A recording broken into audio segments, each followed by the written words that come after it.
Yo, all my top billing villains, what is going on? Your boy back up in the building, and man, let's get it. So, we know since the start of free agency, the Eagles, you know what I mean, a lot of stuff shaping out like, we pretty much thought. Lost Milton Williams, your boy was down in the dumps about that. Lost my man Josh Sweat, same deal there. Of course, re-signed Zach Bond before free agency started. And now the dominoes are starting to fall. And as we see right here, safety Chauncey Gardner-Johnson moved from the team again for offensive lineman Kenyon Green from the Houston Texans.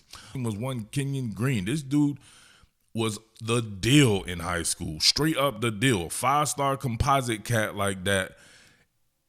Goes to college at Texas A&M and is the man, right? Play outside in, right? You can put him at guard. You can put him at tackle. He was doing the damn thing for Texas A&M. He's a guy that I liked a lot in high school and college.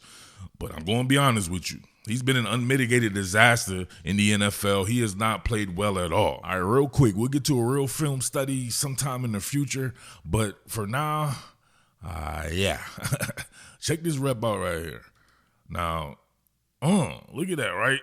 if he didn't have any help on that particular rep, right, that would have been pretty bad right there. Like, it's the thing about Kenyon Green. I always thought of him as an athlete, opposed to one of these guys who's more of a kind of a power guy, right? Despite how his frame may look, he was kind of an in-between guy, right? I used to think he was 6'5", and then he kept shrinking and shrinking, right? Every time they would measure him, I think he ended up around in the 6'3" category, right? So not quite tackle length, right? Like I thought before, definitely more of a guard type body there. But you can see him right here, man. He's getting his spinal cord readjusted right here, right? The chiropractor was sent to adjust his spine there.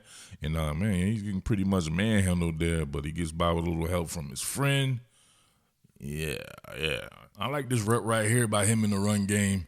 You can check him out right there. Look at him pinching. Oh, yeah, look at him with the fight, right? To stay with it, right? Physical football, physical Philadelphia Eagles football.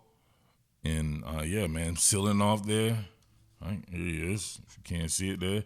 Sealing off backside, staying with it. Right, and that's what my man Buckner, right, one of the best doing it there, and yeah. So Kenyon Green can get after it, man. I mean, I'm not gonna hold you. He can get after it, but he's gonna need a real fresh coat of paint, right? And this is the team to come to it to get.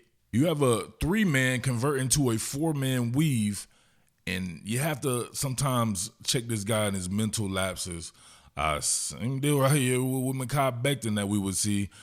But if you check this out, right, the zero technique of Wyden, my boy Zaire Franklin from out here in Philly, right, he'll take the B gap on the other side there.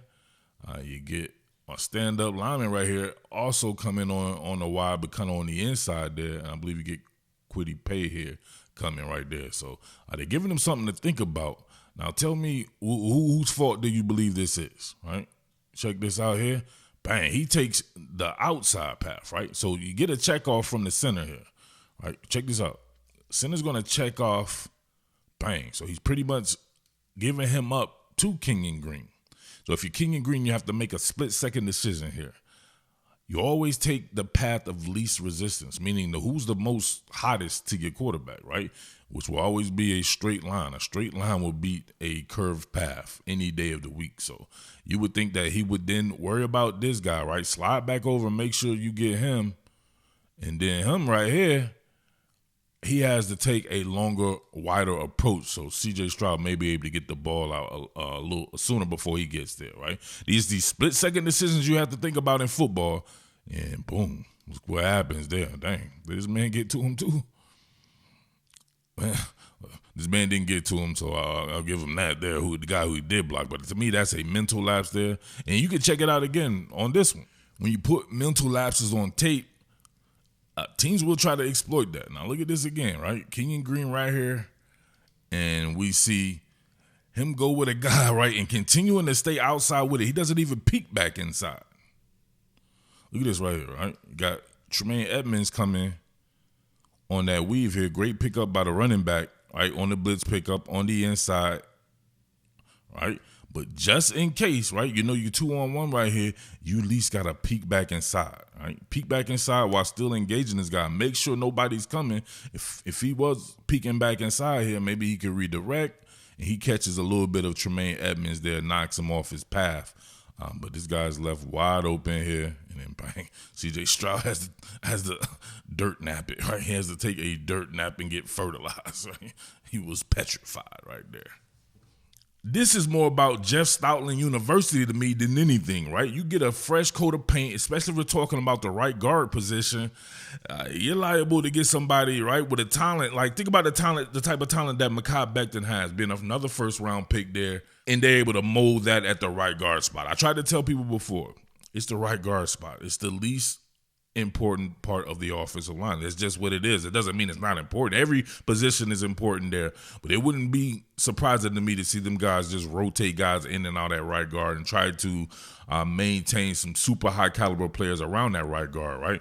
I'm good with Tyler Steen. That's my man there. But you go and get a guy like Kenyon Green, who in the past was one of the best the best talents at offensive line. I don't know what to tell you. If you see the compensation here, you get a pick swap. The Eagles getting a 2026 fifth-round pick. The Texans getting a 2026 sixth-rounder. Gardner-Johnson, ball hog, all this, blah, blah, blah, blah, blah. It could be a win-win scenario there. I don't know. You guys got to tell me on that one, man. I'm kind of at a loss for words. I just found out about this, like 2 seconds before I turned this on right here. So you're getting my straight-up raw reaction there. So this point to a couple of levels as well, right? From the offensive line, right? Kenyon Green, Tyler Steen, those boys there. Everybody around them pulls that position up, right? Remember, we just had Isaac Seumalo before Mekhi Becton. Seumalo was doing the damn thing at the right guard position.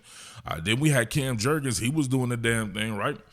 Think about that year we had Swift, who was killing it to start the year. And then stuff started to kind of unravel. They started to not really lean on the run first and foremost. And we saw the results there of that 2023 season. But come back, right, at the great Saquon Barkley, the best doing it. And then you get Mekhi Becton. Let's just say, all the ships were raised, in my opinion, there. I thought Mekhi Becton was still the weakest link on the offensive line. It just happens to be the best offensive line in the world. So, and it doesn't mean that I didn't think that he was good, but to me, he was the weakest link. If there was a penalty, I would think it would be him. If there a mental lapse, I would think it would be Mekhi Becton, right? 9 times out of 10. So that's why I said I wouldn't personally worry about allocating dollars to Mekhi Becton. I would get Tyler Steen in there. But hey, they did and get Kenyon Green. I don't know. Well, you never know how it shakes out. Maybe they still sign Mekhi Becton. You never know how free agency works out. But as of right now, he's not signed, and they just traded for Kenyon Green. So keep that in mind there, and we still have Tyler Steen there. So now at the safety position, you losing CJ, remember, they went out and got Lewis Singh. Lewis Singh, another cat, right? Played at the University of Georgia. I covered his entire career. I love watching that dude play. Him and Sidney Brown very much in the same mode. I don't know who's the bigger hitter between the two. Lewis Singh will lay your ass out like creased khakis. You know what I mean? Lay your ass out like a picnic blanket, straight up. So a couple of physical guys there. I don't know if any of those guys, though, are Chauncey as far as range. Matter of fact, neither of those guys are. Sidney Brown does not have the range, in my opinion, of a Chauncey Gardner. He's not that type of player. Both of these guys, to me, are more box sniffers, if you get what I'm saying there, right? However, maybe they think Reed Blankenship can play that position, right? It's interchangeable anyway. It's normally a 2-high shell that rotates, right? Rotates to a post safety. So, you got to have duality there. I believe those guys do have the ability to play it in a pinch. I just don't think that those guys have that type of Chauncey range. But Lewis Singh is a 4.3 cat. But straight line speed, agility, and knowing what you're doing, that's a different animal out there when you're at the safety position. So I wouldn't necessarily, maybe they dip in the draft again for a safety. I don't know. McCollum's still on the team. Maybe they trust him. We shall see how that shakes out right there, man. But I'll have to come back with a little bit more. I don't, you know what I mean? I'm not going to try to blow smoke up anyone's ass and try to pretend like Kenyon Green has been good with the Houston Texans. I know his fans will run to this video anyway, or fans of the Texans, and they'll, you know what I'm saying, quickly correct me on that one because I watched plenty of Texans ball. It was a team that I thought about covering. I did the legwork on them. And, yeah, Kenyon Green, not the deal. I believe he may have been benched this year. You know what I mean? He was playing that bad. So, but shit hit different here. You want to protect your assets? Do so by going to betus.com/casino. Get on those slot machines, baby. We be getting it in out here with the slot machines out in Atlantic City, or we hit up Casino Live. But man, these days, right, with the weather the way it is, baby, we've been sitting on the internet playing them slots with live dealers and the whole nine because BetUS has you covered in that aspect. First-time users, get yourself a 200% sign-up bonus or a 250% crypto sign-up bonus. BetUS.com/casino. Get in on those live dealers. Get in on those slot machines, baby. That joint has been so much fun. Big shouts to BetUS, where the game begins. What more can I say? Top Billin.